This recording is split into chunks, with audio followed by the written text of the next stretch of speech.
Oh man, I've just had the craziest week, like a party bag of lies, booze, and then deceit. It's therapeutic somehow.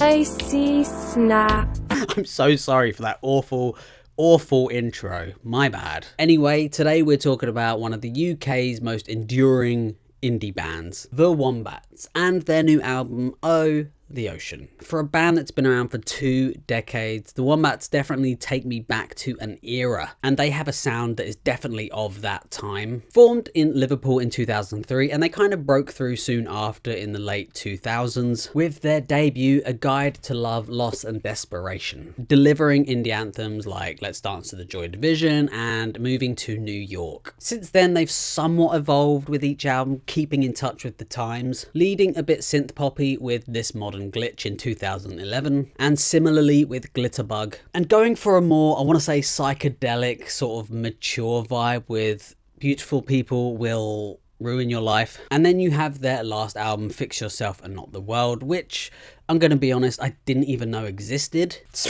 Some critic. But I have gone back and I have listened to their discography, which unfortunately was a bit of a slog, I have to admit, but there were some gems in there as well. So where does Oh, the Ocean fit in their evolution? Is it a fresh take on their signature sound, or is it somewhat safe? First impressions right away, I feel like this album lacks that same energy that previous albums had, which is clear from the opening track, Sorry I'm Late, I Didn't Want to Come, which is a sentiment that I myself love. Matthew Murphy's lyrics here sounding a little bit lethargic. Even though he's hitting these high notes, it still feels a little flat. Musically though, it's quite pleasant. There's lots of nice guitar tones, sweet synths. The drums are well placed in the mix, if not feeling a little too clean perhaps. But overall, it feels safe. And to me, that's the word of the day if you're listening to this album. There are definitely a few solid songs here, and if you're a fan of the Wombats, there's definitely something you're going to enjoy. But at the same time, if you are a fan, you might find there's something missing. Moving on to the song Can't Say No, the first thing that stands out to me are these really fun lyrics describing all these sort of dumb ideas or risky things that you just end up doing because you cannot say no,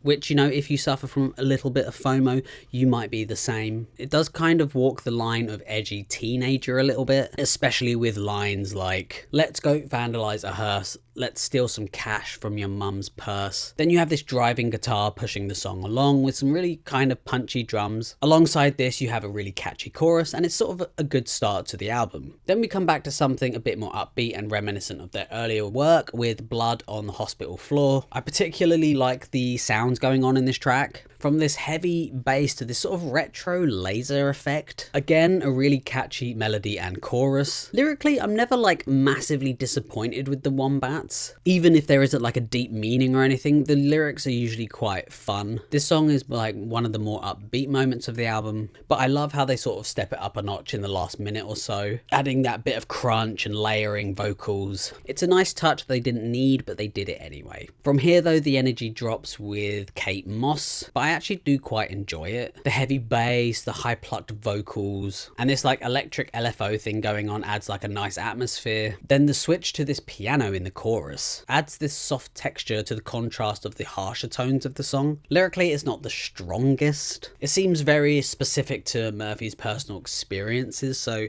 to me it kind of just like doesn't really mean anything. Coming to the middle of the album with the deeper cuts, and we get another upbeat track, Gut Punch, which is okay. It has that classic Wombat sound to it, but for me it's a little too Coldplay. It's very breezy. The synths are really bright and shiny. It feels anthemic, do you know what I mean? But musically, it's actually kind of just a bit bland. And that's something that can be kind of said for a few tracks on this album. My Head Is Not My Friend, Grim Reaper, and Reality Is Wild. They all just kind of feel a little bit too safe. That being said, I did enjoy the theme of My Head Is Not My Friend, throwing back to memories of awful hangovers. And whilst I wasn't a huge fan of Reality Is a Wild Ride, I have to admit they did channel that 90s vibe quite well. Coming up to the final stretch of the album now with I Love America But She Hates Me, which explores a bit of a love-hate relationship towards American culture. There's so many things to love about it, but just as many things to criticize. The band sort of described the track as a critique of gun culture, whilst also balancing the pros and cons of an LA lifestyle. It's hyper competitive, but at the same time, really supportive. Vocally, it's catchy and memorable. Production wise, I really like the use of reverb on that snare and vocal roll-offs. There's also this slight psychedelic breakdown that stands out to me in the track. It's so reminiscent of that like mid-noughties indie sound that it just like takes me back to this moment in time. Like, yeah, I kind of like that. Coming on to The World's Not Out to Get Me, which features some nice crunchy guitars, with Murphy's vocals sitting really nicely on top. Some great like guitar work overall, especially around that 2:20 mark. And actually the vocals here sound way more dynamic than a lot of the rest of the album. Overall, a really enjoyable song and probably one of my favorites on the album. That's more than I can say for Swerve 101, which I just found kind of generic. And the mix just feels really muddy compared to the rest of the album, which is surprising because everything else feels kind of polished and a bit too clean. And finally, we end on Lobster, which happens to be one of my favorite animals. Unfortunately, it's not one of my favorite tracks. It's a pretty disappointing end to what I would say is a pretty okay album. There are some genuinely enjoyable moments here, and the band still know how to craft sort of catchy, memorable lyrics and melodies. Tracks like Blood on the Hospital Floor and I Love America But She Hates Me shows that there's still personality here, and the production is definitely there, still good, if not a little bit too polished. That being said, the album also plays it quite safe, whilst the Wombats have definitely like evolved their sound over time. A lot of these songs just feel like echoes of the past or just